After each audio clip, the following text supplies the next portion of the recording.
So ito, binabacuum ko na siya. So after ko magkabit nito,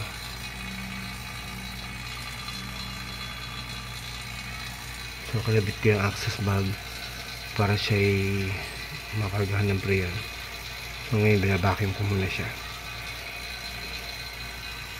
So talagang problema nito, wala na lamig sa baba, pero sa taas may konting lamig, pero hindi na siya nagpo-process ng pagkain.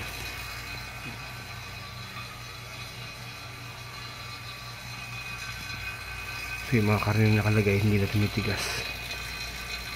So then chinek ko yung refrigerant na napakahina na.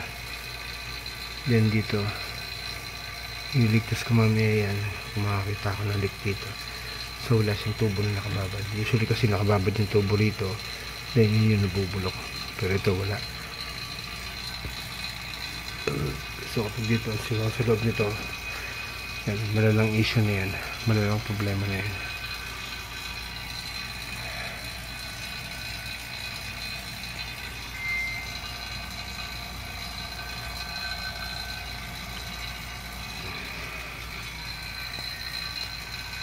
So ang mahalaga rito yung warranty, the 3 months warranty. Kapag may problem, babalikan.